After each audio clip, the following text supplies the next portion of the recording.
Bonjour, à nouveau. Donc, merci d'être venus aussi nombreux, presque aussi nombreux que hier, pour entamer un marathon de travail pour cette journée. On a donc choisi de commencer cette deuxième matinée avec la présentation de Pascal Praillet et Sheila Warenbourg sur la question qui représente l'association Corps Solidaire et qui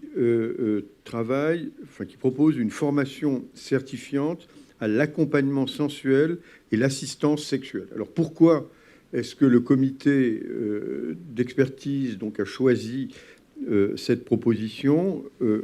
Il nous a semblé qu'à l'époque où on est, on ne peut pas éviter de poser la question de l'assistance sexuelle, qui est une pratique qui se développe dans d'autres pays et qui se développe certainement en France sans que ce soit officiel.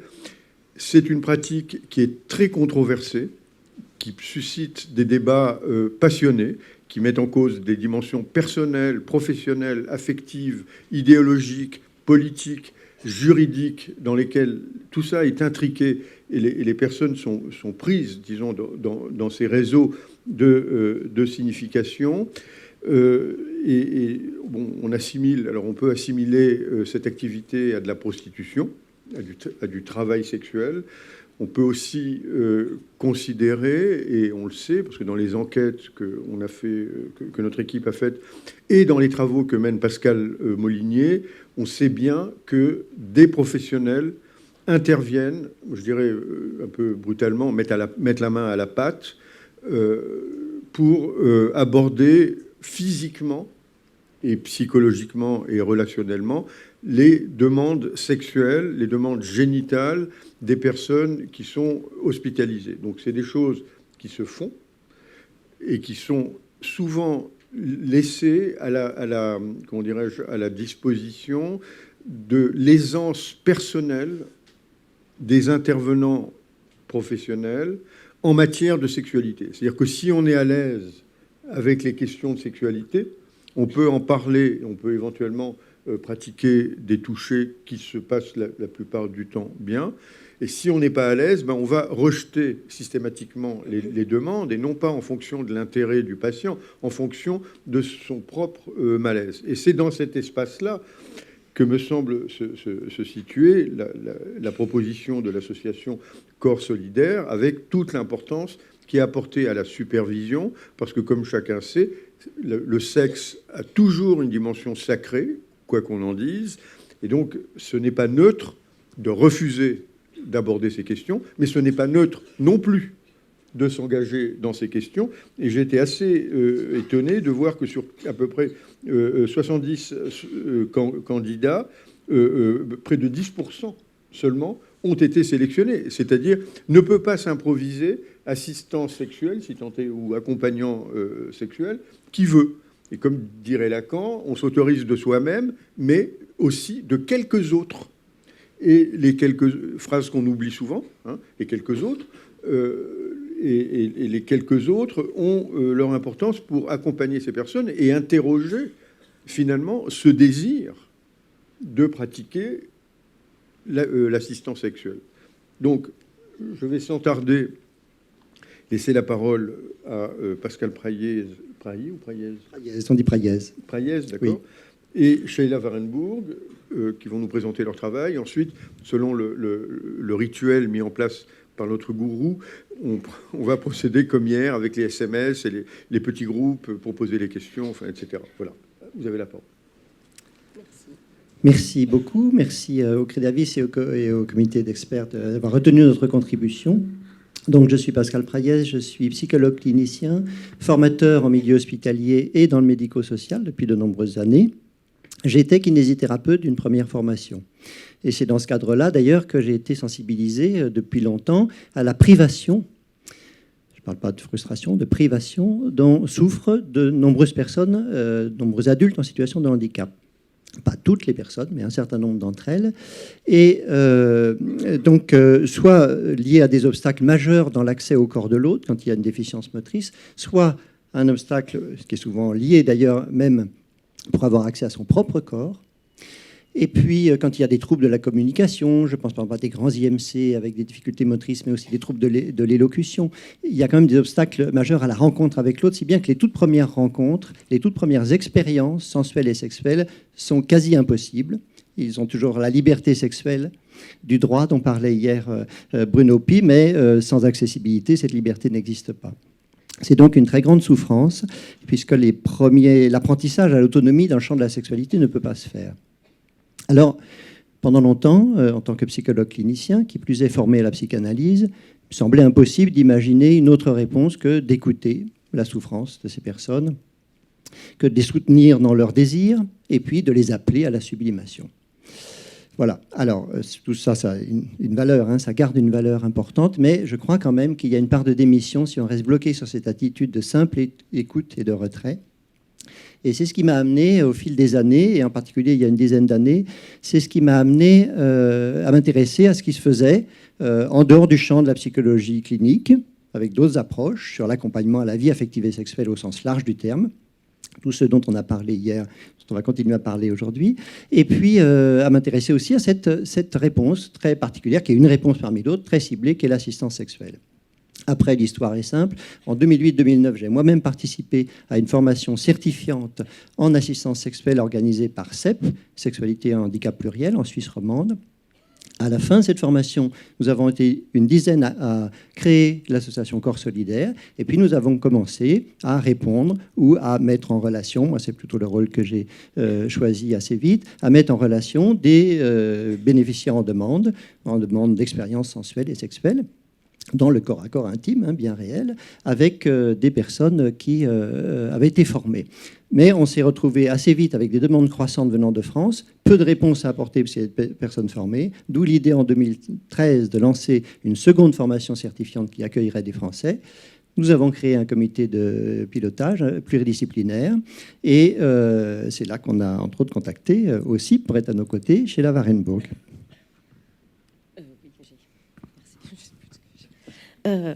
Oui, donc aujourd'hui je change de casquette où je vous montre une autre casquette de mon engagement bénévole militant en faveur de l'assistance sexuelle. C'est effectivement dans le cadre de mon travail, même avant d'avoir mon DU en sexologie, de côtoyer des personnes en situation de handicap. J'ai fait une formation en Israël en 1996, où j'ai rencontré une assistante sexuelle israélienne et une assistante sexuelle anglaise lors de cette formation sur femmes et handicap et sexualité et handicap. Et tiens, ça m'a mis une idée dans la tête par rapport au témoignage de personnes handicapées que j'ai pu côtoyer. Et au fur et à mesure, je me suis allée à la recherche de ces réponses potentiel-là. Depuis, j'ai rencontré et je côtoie des personnes assistants sexuels, hommes et femmes, qui travaillent en Allemagne, qui travaillent en Hollande, Australie, aux États-Unis. Qu'est-ce que j'ai pas dit? Bref, Suisse, oui, Suisse, évidemment. Pour ce qui me concerne, et ça depuis peut-être 10 ans déjà, moi je reçois 35 à 50 demandes d'assistance sexuelle par an. Ça, c'est juste, moi. Donc, c'est pas une demande énorme, mais c'est une demande constante et qui existe de la part de ces hommes et ces femmes. Alors, comment nous avons construit cette formation ? Eh bien, nous avons commencé bien sûr par une sélection, comme c'était évoqué tout à l'heure par Alain Giamy. Cette sélection, elle a été appuyée d'abord sur dossier avec des critères, avoir 30 ans minimum et un bon équilibre dans sa vie affective et sexuelle, avoir des revenus, exercer une activité professionnelle, même si les séances sont rémunérées. Le but n'est pas de vivre de l'assistance sexuelle. En avoir parlé à son conjoint ou sa conjointe si on vit en couple. Vous voyez, un certain nombre de critères comme ça. Et puis, bien sûr, des qualités d'écoute et de communication. Mais ces qualités d'écoute et de communication, ce n'est pas sur dossier là qu'on peut les évaluer. C'est lors d'un week-end préalable qu'on crée en amont de la formation elle-même qui termine le processus de sélection. Ensuite, nous avons proposé 5 séminaires résidentiels dans différentes villes de France et de Suisse. Et ces séminaires résidentiels proposaient des contenus théoriques et pratiques. Contenu théorique, connaissance des situations de handicap, quelques éléments de sexologie spécialisée, un travail sur l'éthique, un travail sur la biographie sexuelle des personnes. C'est vraiment un travail aussi, vous voyez, là, c'est pas de la théorie, c'est un travail expérientiel vraiment fort. Et puis des contenus pratiques entre participants et participantes, et également avec des personnes en situation de handicap. Le but des contenus pratiques, qui consistent en des massages sensuels, érotiques, des corps à corps dans l'intimité, qui sont prescrits avec vraiment des consignes, des séances bien précises, pendant 1 heure, 2 par 2, il y a telle ou telle activité qui est proposée, toujours suivie d'une verbalisation des ressentis. Et le but, bien sûr, c'est d'être toujours en pleine conscience des ressentis corporels dans la rencontre avec l'autre. L'assistant ou l'assistante sexuelle, l'accompagnant, l'accompagnante sexuelle, l'aidant sexuel, vous voyez, il y a différents termes, on choisira celui qui convient. Il ne laisse pas son corps, il n'abandonne pas son corps comme un objet. Il ne vend pas son corps. C'est absurde de dire ça, il reste libre. Il ne loue pas son corps non plus. C'est-à-dire qu'il ne s'absente pas pendant la rencontre. Au contraire, il incarne pleinement ses sensations. Il peut vivre du plaisir. D'ailleurs, les bénéficiaires en situation de handicap aiment que la personne qui vient le voir finalement vit du plaisir, c'est-à-dire qu'ils sont capables de lui donner du plaisir, mais toujours à l'écoute de ce qui se passe pour l'autre naturellement. Et puis il peut aussi dire non, ce geste-là ne me convient pas, et développer toute une culture de l'intime en mettant des mots, on l'avait évoqué hier, Sheila, tu en parlais hier. Donc ça, ce sont pour les pratiques entre participantes. Après, on a eu une chance formidable, ça c'est une innovation qui a eu lieu dans aucune autre formation à ma connaissance de ce type-là, c'est de pouvoir pratiquer avec l'aide de militants en situation de handicap. Avant de parler de la chance qu'on a eue de travailler avec une association de militants, je souhaiterais revenir sur quelque chose que je n'ai pas pu dire. C'était parler de cette liberté et respect réciproque. Je pense que vous avez bien entendu parce que Pascal vient de dire, mais pour moi, c'est essentiel dans ce qui se fait. Ça veut dire que les personnes qui se portent candidats, ils savent, c'est un vrai engagement humain de désir, de souhait, de partager. Personne ne les force à être là. Ils savent qu'ils ne vont pas gagner leur vie en faisant cette activité. C'est vraiment en toute liberté qu'ils se portent candidats. Après, ils sont sélectionnés. Ils suivent la formation. Ils peuvent arrêter à n'importe quel moment. Et même dans la certification, on pourrait estimer que la personne avait assez de compétences pour être certifiée ou pas. On peut continuer sur ce sujet-là.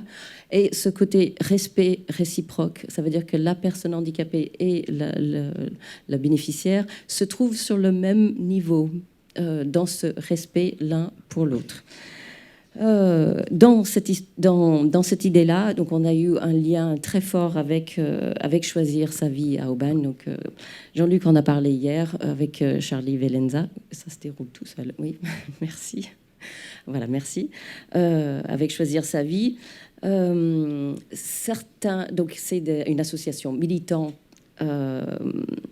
C'est des gens qui ont beaucoup d'humour et je trouve que ça aide. Ils ont toujours voulu que l'assistance sexuelle existe. Donc pour notre formation, quelques-uns se sont proposés. C'est des personnes qui ont eu déjà des pratiques intimes avec quelqu'un, donc c'est pas des novices, se sont proposés pour être disponibles dans ce temps d'apprentissage pour les assistants sexuels en formation. On a sélectionné quelques-uns, donc c'était encore une fois, c'est pas n'importe qui. Et il y a eu 4 femmes et 4 hommes de cette association qui ont été sélectionnés. Il y a eu donc 8 assistances qui ont eu lieu, 7 hétérosexuels et une femme qui souhaitait avoir une assistance sexuelle avec une autre femme. Dans ceux qui sont prêtés candidats et qui ont eu ces relations, l'idée, ils savaient très bien qu'on allait se servir de cette expérience pour pouvoir analyser, discuter sur cette expérience nouvelle, pour que les assistants sexuels puissent questionner leurs pratiques, sentir leurs limites, leurs possibilités aussi, et éventuellement améliorer leurs prestations. Donc on comprend que ces militants de Choisir sa vie n'ont pas été seulement des bénéficiaires, mais vraiment les initiateurs et les initiatrices pour les personnes qui étaient en formation. D'ailleurs, ils nous ont fait un compte-rendu, justement, mais non pas sur ce qui s'était vécu d'intime, ça restait confidentiel, mais sur l'ambiance de la rencontre, la qualité de la communication. À l'issue du parcours, justement, il faut qu'on avance, je crois. Là, c'était une réunion de Choisir sa vie avec Charlie Valenza. Et puis, À l'issue du parcours, nous avons évalué bien sûr les candidats sur des aspects pratiques, on vient de le voir, sur des aspects théoriques avec des fiches de lecture par exemple, et puis aussi sur des aspects existentiels, sur la façon dont ils ont intégré cette expérience, cet engagement dans leur vie. Il y avait un journal de bord qu'ils étaient invités à remplir pendant chaque séminaire, journal de bord qui était aussi un journal de recherche. Et puis à la fin, on les invitait à présenter un portfolio qui était soit un écrit, mais qui parfois avait un aspect plus créatif. Il y a eu une vidéo, par exemple, merveilleuse, qui est restée dans l'intimité du groupe, mais qui était vraiment très belle. Et c'est ainsi, donc en février 2015, nous avons certifié 7 personnes sur 8, et que ces nouveaux accompagnants et accompagnantes eh bien, se sont engagés, avec vraiment en prêtant serment, de respecter la charte éthique de Corps Solidaire. Cette charte éthique, là, je vais pas, ça serait trop long, mais vous pouvez aller sur le site de Corps Solidaire, elle s'y trouve. Voilà, donc c'est vrai qu'en décrivant cette expérience, on a un peu cette idée comme ça de proposer un standard de certification. On reviendra s'il y a des questions dans la salle sur le terme certification. Prenons-le dans un premier temps au sens simple. Nous certifions que les 7 personnes qui ont fait ce parcours ont les qualités requises pour répondre à des demandes de bénéficiaires. C'est ça avant tout que ça veut dire. Donc, suite à cette certification en mars 2015, on était sollicité par une association qui s'appelle Chose, une association française, auquel j'ai eu la chance d'être à l'origine depuis 2007. Cette association a eu ses débuts. Pour faire court, si vous souhaitez aller sur le site de Chose, vous pouvez avoir plus d'informations sur l'engagement de Chose. En tous les cas, on a été sollicité pour proposer une formation en collaboration, donc Corps Solidaire et Chose. Cette formation est désignée aux francophones françaises et français, basés en France. Et donc, nous recevons actuellement des candidatures pour cette formation qui commence en mois de juin. Je souhaite rajouter quelques mots sur ces critères de qualité de cette formation. Vous avez entendu ce que Pascal disait sur la sélection des candidats, sur l'évaluation continue sur une formation longue. Vous avez compris, c'est pas de week-end. Hein. On parle de plus d'une année de formation, plusieurs week-ends de rencontres, des rencontres Skype. Donc on est vraiment en proche lien ensemble pour voir l'évolution des futurs assistants. Depuis 2009, j'accompagne les demandes des personnes en situation de handicap et les retours des assistants sexuels. Ce que je peux dire, c'est que, je dois être franche, j'ai jamais eu de retour négatif que ça s'est mal passé. Parfois, grâce à l'expérience avec l'assistant sexuel, ils souhaitent modifier les choses. Mais c'est pas parce que modifier ou faire autrement. Donc c'est pas une critique, ça s'est mal passé, c'est qu'ils ont eu l'opportunité d'évoluer dans ce qu'ils imaginaient de la vie intime, de cette sensualité. Ils ont eu l'opportunité d'expérimenter quelque chose pour laquelle ils étaient privés. Voilà, donc ils ont appris un peu sur eux-mêmes. Des risques, vous voyez, on mesure les risques qui peuvent exister, mais parce qu'on est très présent, les risques sont mesurés de part et d'autre. La vidéo. Oui, tout à fait. On vous passe la vidéo de notre collègue. C'est là. Bonjour à vous. L'assistance sexuelle pose évidemment question du point de vue des relations de pouvoir et d'inégalité, qui sont l'objet de ma discipline. Les études de genre, qui se concentrent non seulement sur les relations sociales entre les sexes, mais aussi sur les divisions de race, de classe, d'orientation sexuelle et de handicap. Essaye de le faire en incluant les perspectives développées par celles et ceux qui sont en position de marginalisation. C'est pour cela que j'ai choisi de conduire 2 ans d'observation participante avec l'organisation d'assistantes et assistants sexuels Corps Solidaire, qui m'a accepté de bon gré. On a tendance à imaginer les assistantes et assistants comme étant en grande opposition par rapport aux discours et normes qui circulent dans la sphère publique. Et en partie c'est vrai, surtout dans le contexte français, qui est très polarisé entre les pour et les contre. Pourtant, ma recherche indique que les membres de Corps Solidaire, dans leurs discussions et pratiques, montrent des préoccupations éthiques et politiques qu'on retrouve aussi dans les débats publics, notamment la préoccupation pour la possibilité d'exploitation, d'abus, et de stigmatisation, des personnes avec handicap, mais aussi des assistants, qui sont en grande majorité des femmes, donc des assistantes. Les membres de Corps Solidaire utilisent souvent un langage et une approche qui peut paraître un peu spéciale, qui naissent d'un engagement qui n'est pas directement avec les débats publics, souvent généralisant et abstrait, mais plutôt avec le domaine de l'intime et du corporel, qui est moins facile à modifier par les instruments politiques traditionnels, rationnels. Pour autant, il y a tout un nombre d'autoréglementations proposées par Corps Solidaire qui indirectement nous parlent de questions de pouvoir et de formation difficile du consentement dans une société inégale, surtout par rapport à la sexualité. Par exemple, je pense à une des conditions nécessaires pour être accepté dans la formation, qui est celle d'avoir une autre profession qui permette à l'assistante ou assistant de garder une autonomie et donc pouvoir dire non à un bénéficiaire ou une bénéficiaire, minimisant ainsi les risques d'une dépendance économique exploitante. Une autre condition nécessaire est celle d'être capable de parler à ses proches de son propre engagement avec la formation. Ce qui rend moins probable toutes ces situations d'isolement, silence et stigmates intériorisés que l'on sait peuvent empêcher surtout aux femmes et aux minorités sexuelles de développer un parcours de conscience sur leurs décisions intimes et sexuelles. Dans la même direction va le fait que la formation soit de longue durée, même si le prix de la formation devient alors plus cher. Tous ces éléments peuvent être lus comme le signe d'une approche utopique, hypocrite même par certains, ou au moins privilégiée. Et Corps Solidaire se limite, pour ainsi dire, à contourner les inégalités structurelles.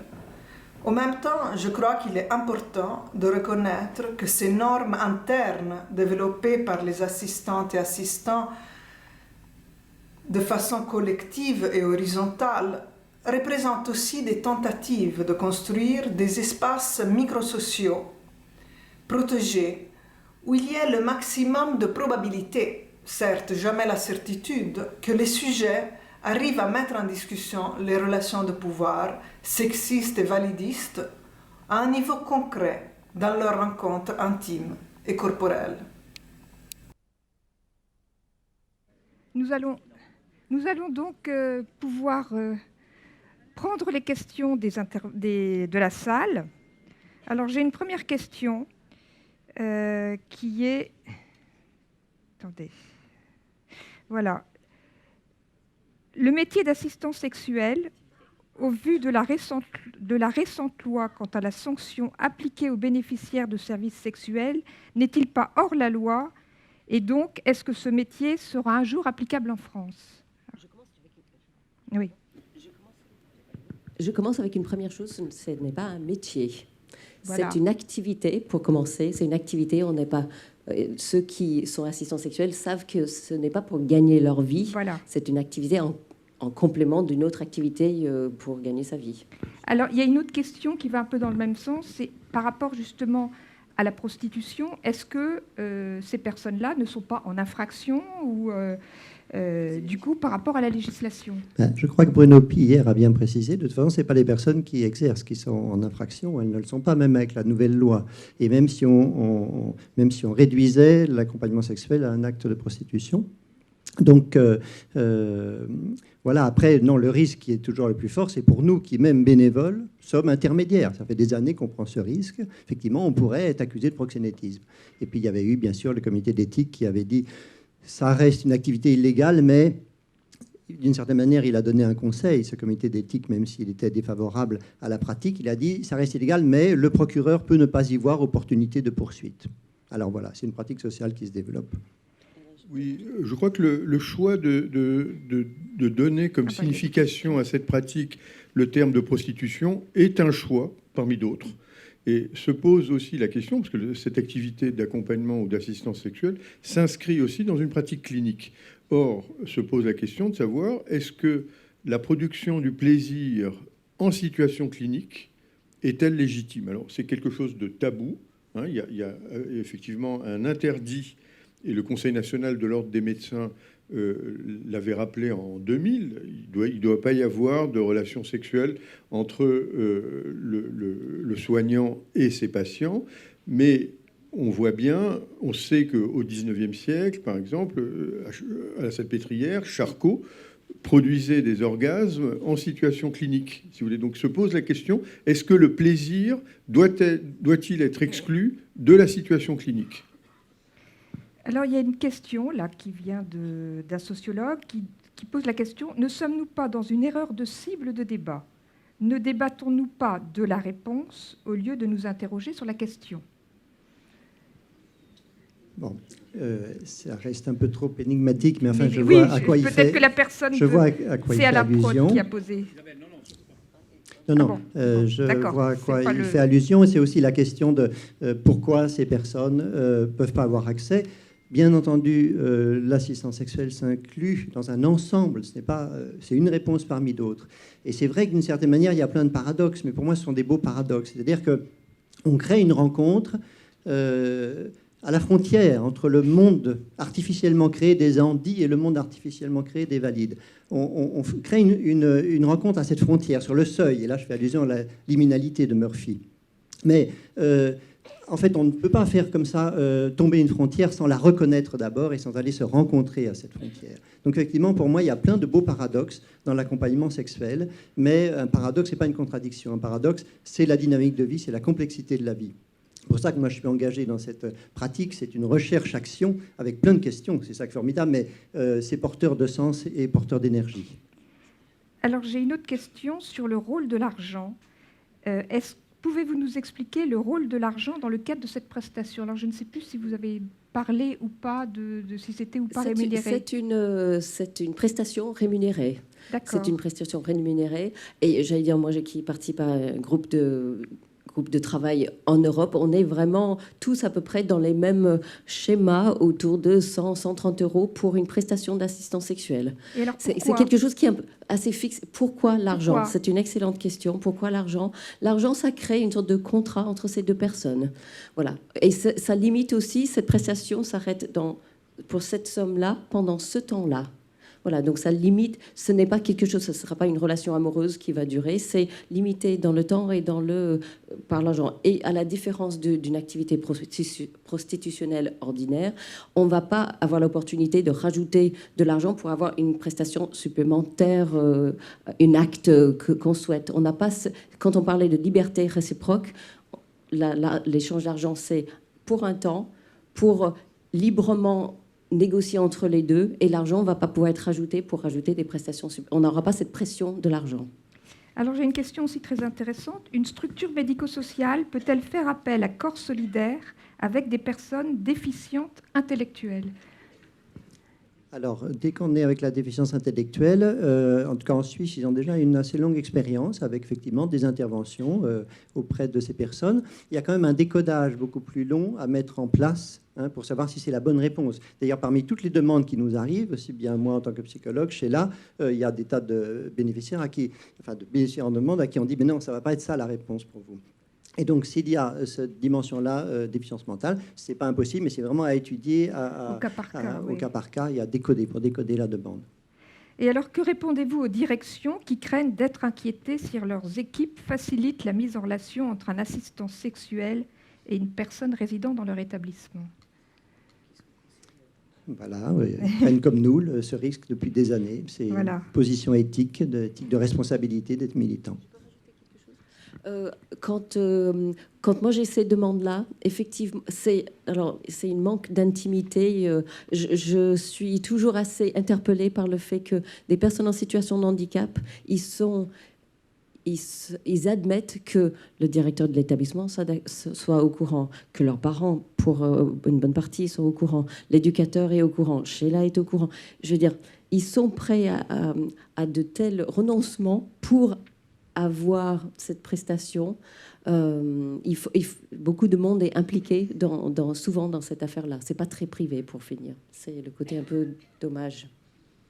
Alors, autre question aussi, est-ce que les assistants sexuels interviennent dans les foyers de vie et y a-t-il des adresses pour pouvoir les contacter ? peut-être sur le site Chose. Voilà, par l'intermédiaire de l'association chose, collectif handicap et sexualité ose, ou le site de l'association Corps Solidaire, sachant qu'il y aura toujours une élaboration de la demande. Voilà. Oui, je crois que ma principale critique, disons, parce qu'il faut dire, c'est quand même un sujet qui est controversé. Hein, je veux dire, c'est ça ce qui en fait l'intérêt.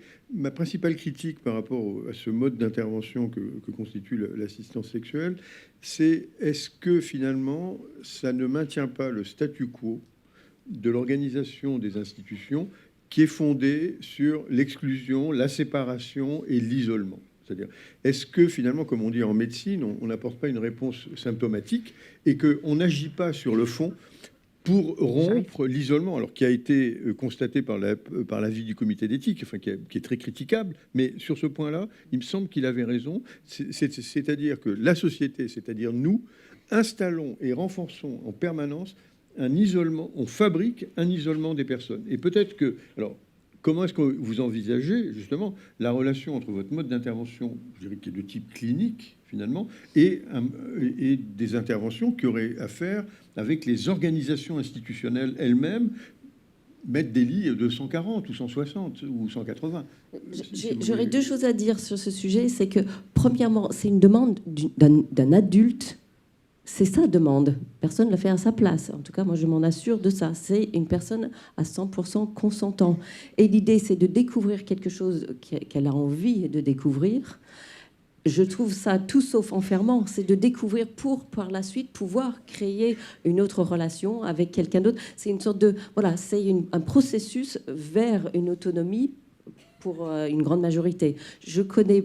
Il y a quelques personnes qui ont des assistances, j'allais dire, sur un plus long terme, mais très souvent, c'est une expérience de vie qui enchaîne sur autre chose.